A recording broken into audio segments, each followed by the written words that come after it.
There are moments in professional football that don't need a press release. They don't need a podium, a microphone, or a carefully worded statement from the front office. They just happen. Out in the open, under the sun, in front of coaches whose entire job is to watch and remember everything. What happened at Cleveland Browns minicamp was one of those moments. Dillon Gabriel walked onto that practice field as a competitor in a quarterback battle that the organization had publicly framed as open and fair. He left as the answer to a question nobody wanted to ask out loud, and the answer wasn't flattering. This wasn't a rough patch. This wasn't one of those situations where a quarterback has a tough afternoon and bounces back the next day with everybody conveniently forgetting what they saw. What unfolded in Cleveland was systematic. It was visible. It was the kind of performance that gets clipped, labeled, and dropped into a folder that coaches pull up when they're making decisions that change careers. And the most unsettling part? It wasn't even the worst thing Gabriel did that day. Because what happened off the field, in front of the cameras with a microphone pointed at his face and a simple question waiting for an answer, might have been even more damaging than anything that happened between the lines. So let's talk about all of it. The reps, the film, the press conference, the history, and the bigger picture that most people are dancing around but haven't said clearly enough. Because this story isn't just about one bad minicamp. It's about two quarterbacks, two entirely different approaches to the same opportunity, and a coaching staff that has already seen everything it needs to see, whether they say so publicly or not. Todd Monken didn't call a press conference to explain what was happening. He didn't need to. When his coaching staff made the decision about rep distribution at that minicamp, they communicated everything without saying a single word out loud. Shedeur was given first-team reps, first-team offense, real route runners, real defensive coverage, real accountability. The starting unit, the one that matters. Dillon Gabriel was assigned to the second team. Now, if you're a casual observer, you might read that and think, okay, that's just how competition works early in the process. Teams shuffle guys around. It doesn't necessarily mean anything definitive.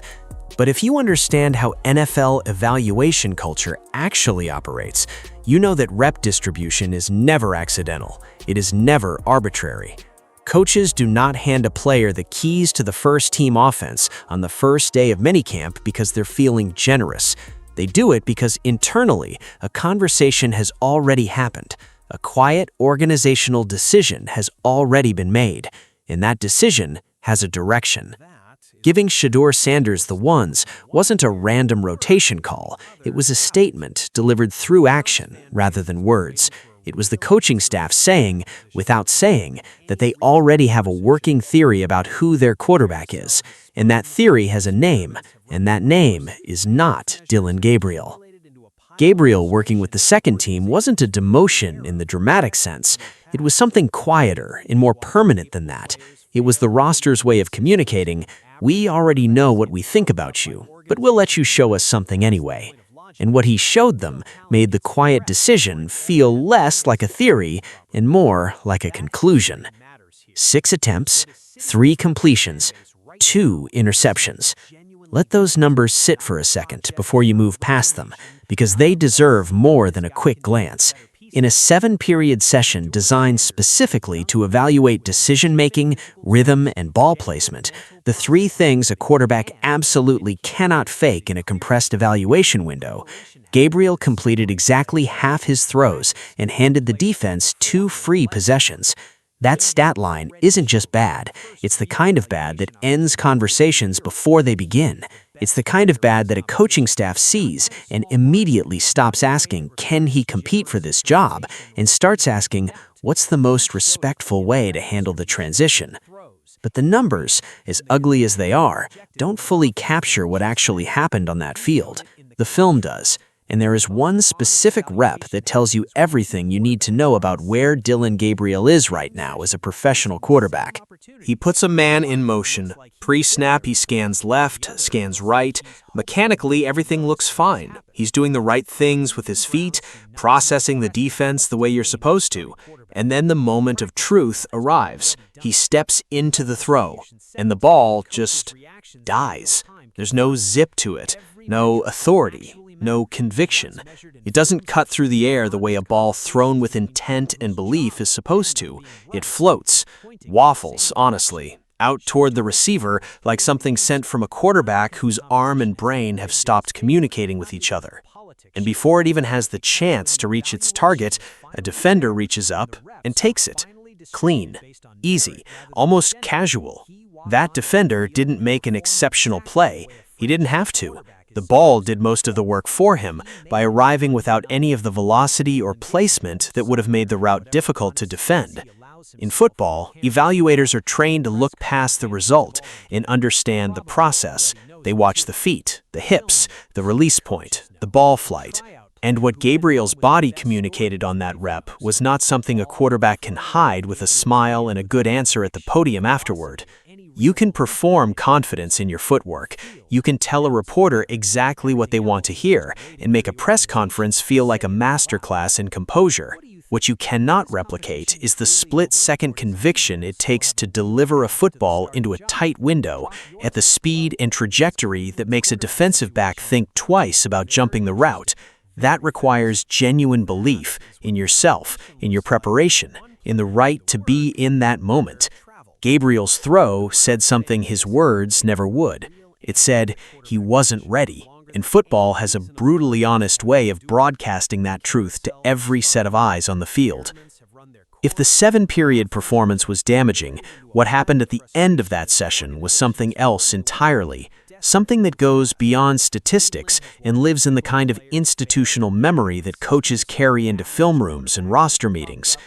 Dillon Gabriel's final rep of that session was intercepted, not by a veteran defensive back with years of professional experience, not by a first-round pick whose athleticism gives him advantages that most quarterbacks account for and still lose to on occasion. The interception was made by a tryout player, a man who drove to that facility with a dream, a prayer, and whatever he could fit in a bag, hoping that this was the day someone finally gave him a real look. And Gabriel gave him the best gift of his career. In NFL evaluation culture, context is everything. Being picked off in tight coverage by a first-round cornerback is football. It happens to great quarterbacks regularly.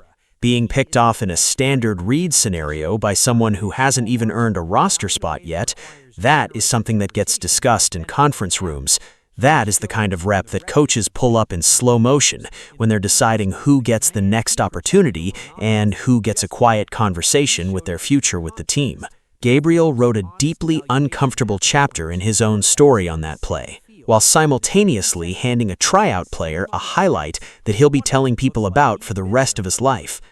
The symmetry of that moment is almost too on the nose to ignore. One man needed that rep to prove he belonged. The other needed it to prove he was more than what the previous season's chaos suggested. Only one of them walked away with what they came for. When the practice session ended and the cameras came out, Gabriel had an opportunity, a simple, straightforward opportunity to reframe the narrative, to show the coaching staff, the fan base, and everyone watching that even if the throws weren't there that day, the mentality was, that the preparation was real, that the commitment to this competition was genuine and serious. Someone asked him directly, "Where did you spend your off-season?" That is the softest question a quarterback in a competition can receive. It's an open door. You walk through it by talking about your film work, your mechanical adjustments, your conversations with the coaching staff about what the new system requires, your conditioning program, the specific things you focused on to make yourself a better version of the quarterback you were at the end of last season. You make the answer personal and specific, because personal and specific is the language of someone who actually did the work. Gabriel's answer, "I was in different places." Sit with that for a moment. Not as a fan processing a soundbite, but as someone who watches how quarterbacks carry themselves under pressure in front of cameras when the answers they give are being filed alongside the film that was just shot. I was in different places. That is not humility. It is not understated professionalism. It is not the quiet confidence of a man who worked so hard that he doesn't feel the need to broadcast it. It is a man who either genuinely does not understand the severity of his situation or has consciously decided that this competition does not require his full investment. Both readings are alarming. Both say something about where his head is, and neither one is the answer you give when you understand what is actually at stake. Compare that to how Shedeur Sanders discusses his offseason. Shedeur doesn't wave the question away with vague geography. He gets specific. He talks about the film sessions. He talks about the mechanical adjustments he made after reviewing what the new system demands from the quarterback position. He talks about conversations he had with coaches. He talks about the concepts he spent months working to understand at a level deep enough to execute under pressure on a real practice field. He discusses it with the energy of someone who didn't spend the offseason near this opportunity. He spent it consumed by it. Every week, every session, every conversation pointed in the same direction, being ready when minicamp arrived. There is a gap between those two approaches that cannot be closed by talent alone. Preparation is not a supplement to ability in the NFL. At the highest level, it is the mechanism through which ability becomes performance. You can have all the physical gifts in the world and still show up to a competition looking exactly like Gabriel looked, uncertain, slow processing, and unable to deliver the ball with any authority, if the work between seasons wasn't done with genuine urgency. When Gabriel was pressed further about the playbook and what he was learning, the answer didn't improve. He talked about similarities between systems, about how each person moves through plays differently, about how it was day one and learning would continue. 30 seconds of words that communicated absolutely nothing. And I want to be fair here. There is a version of that answer that is acceptable early in the process, but when a quarterback has genuinely lived inside a playbook for 3 months, he has actual thoughts. He has specific concepts he found surprising. He has plays he immediately recognized, and plays he had to work to understand. He has opinions. Gabriel had filler, the verbal equivalent of that waffled throw in the 7 period, technically organized, completely empty, and instantly forgettable. Here is the part of this story that gets buried under the surface-level performance analysis, and it needs to be pulled in to be open. Last season, while Dillon Gabriel was inside that building, something was happening to Shedeur Sanders that deserved more outrage than it received.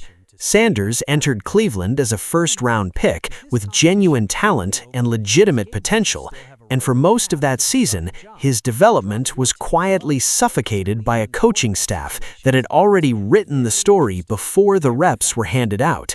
He wasn't given the environment his growth required. The rep distribution wasn't designed to find out what he could do. It was designed to protect a conclusion that had already been reached. And Gabriel was inside that building the entire time, benefiting from every part of that structure. Now, to be clear, Gabriel did not design that system. He didn't walk into Kevin Stefanski's office and draft a plan to suppress Shedeur Sanders. That accusation would be unfair and unsupported. But there is a conversation that needs to happen about what it means to be a silent beneficiary of something fundamentally unjust. Because silence, in that context, is not a neutral position. When another quarterback on your roster is systematically denied fair opportunities, when the rep distribution, the narrative management, and the organizational messaging are all quietly tilted in your favor, choosing to say nothing is itself a choice. It is choosing your spot on the depth chart over someone else's right to a legitimate evaluation. Gabriel never stood in front of a camera and said, "This isn't a fair competition, and everyone in this building knows it." He didn't have to. He collected the advantages. He took the reps. He let the system work for him without ever acknowledging what it was doing to the quarterback across from him. And now he has arrived at a minicamp talking about familiar faces and fresh perspectives on plays, as if the slate is clean, as if the history dissolved, as if the accountability for what happened last season belongs to everyone except the man who benefited most quietly from it. That posture is not sustainable, not under Todd Monken, Not in this building, and certainly not when the field keeps publishing receipts. Clark reacted the way anyone would in that exact moment. She created space, pushing Sheldon away from her after taking contact to the eye. It wasn't aggressive in the way people try to twist these moments. It was instinct, immediate, human. But within seconds, the whistles came, and instead of a clear, decisive response that matched what had just happened, the situation got more complicated. Sheldon was assessed a flagrant foul for the eye contact, a call that at least acknowledged the severity of the play. But then came the part that shifted the entire tone of the game. Clark was also given a technical foul for her reaction. The arena didn't just react, it turned. Fans pointed toward the replay screens, the fever bench jumped to its feet, and the noise inside the building changed from excitement to disbelief almost instantly. Because the message behind that decision didn't sit right with anyone watching. It blurred the line between cause and response, between the player who took the contact and the player who reacted to it. In that moment, it felt like accountability had been split down the middle, even though the sequence itself hadn't been equal. And that's what made it the breaking point. Because for the Indiana Fever, this wasn't just about one play. It was everything from before, compressed into a single moment that was impossible to ignore. The missed calls from May 30th, the injuries that followed, the physicality that kept getting pushed further without consequence, all of it came rushing back the second that whistle blew. Clark stood there, still blinking through the contact, now dealing with both the aftermath of the play and the weight of a call that didn't reflect what had just happened. And somehow, even after all that, it still wasn't the end of it. Because what happened next didn't calm things down, it pushed them even further. The whistle from that sequence hadn't even settled when the game slipped further out of control. Caitlin Clark was still blinking through the contact, still processing the technical, when the next moment hit without warning. There was no active play developing, no scramble for a loose ball, no reason for sudden contact in open space. And yet, out of nowhere, Marina Mabrey caught across the court and drove her shoulders straight into Clark, sending her backward to the floor. It wasn't subtle, and it wasn't something that needed slow motion to understand. Everyone in the building saw it in real time, and for a split second, the entire arena froze in disbelief before the reaction exploded. The Indiana Fever bench erupted instantly. Players were on their feet, pointing, shouting, demanding an explanation that didn't seem like it should even be necessary. On the sideline, head coach Stephanie White was already moving, her frustration no longer contained to conversations with officials. She had been warning them since early in the game that things were getting too loose, too physical, too close to crossing a line that couldn't be pulled back. And now, right in front of her, that line had been crossed again, not during a chaotic play, but in a moment where nothing was even happening. The officials went to the monitor, and for a brief stretch, it felt like the game was holding its breath. Multiple angles rolled, the sequence replayed over and over, and the expectation inside the arena was simple. This would be the moment where control was reestablished, a clear decision, a strong response, something that matched what everyone had just seen. But when the ruling came in, it didn't bring clarity, it brought even more confusion. A technical foul on Mabrey. That was it. The same level of punishment Clark had just received for reacting to a finger in her eye. You could feel the shift immediately. Not just frustration, but something deeper. The sense that the game no longer had a consistent standard. Because now it wasn't just one questionable decision. It was a pattern forming in real time. The eye poke and technical, the body check and matching punishment, each moment stacking on top of the last, reinforcing the same message, whether intended or not. And for Indiana, that message was clear. If something crossed the line, they couldn't rely on it being handled. After the game, Stephanie White didn't try to soften it. She pointed directly at what had been building, not just in that matchup, but across multiple games. The physicality wasn't the issue on its own. It was how far it was being allowed to go without correction. The difference between competitive and dangerous had started to blur. And when that happens, players notice before anyone else does. They feel it in every possession, every collision, every moment where a whistle doesn't come when it should. By that point, the situation had moved past frustration. That is what this competition looks like when one player did the work and the other traveled. The Browns fan base has been waiting for a real answer at the quarterback position for longer than any reasonable person should have to endure. The carousel has spun, the experiments have run their course, the half measures have accumulated into a pile of frustration that the organization is fully aware of and desperate to move past. Cleveland has watched capable players fail in inadequate systems, average quarterbacks get propped up by organizational loyalty past the point of logic, and real talent gets suppressed before it ever had the chance to breathe properly. That history matters here, because what is sitting in front of this fan base right now is something genuinely different.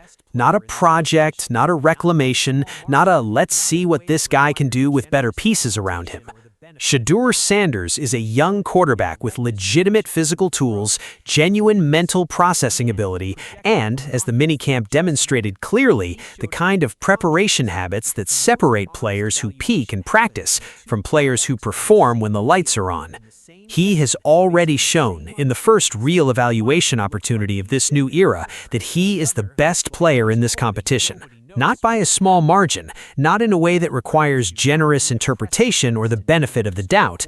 He showed it in the rep distribution, in the throws, in the reads, in the command he projected over an offense that had just met him. He showed it in the contrast, because the most honest evaluation happens when two quarterbacks are on the same field, in the same session, facing the same opportunities, and one of them looks like he's been there before, while the other looks like he's hoping nobody noticed what just happened. The Cleveland Browns do not need a press conference to name their starting quarterback. The practice field has already done it. The rep distribution said it. The coaches' reactions in real time confirmed it. Every metric that actually matters, the ones measured in film sessions and honest conversations between people whose jobs depend on being right, is pointing in the same direction.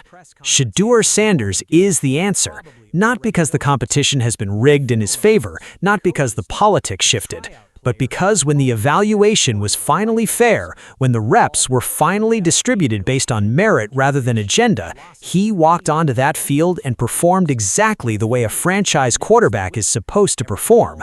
He made it undeniable.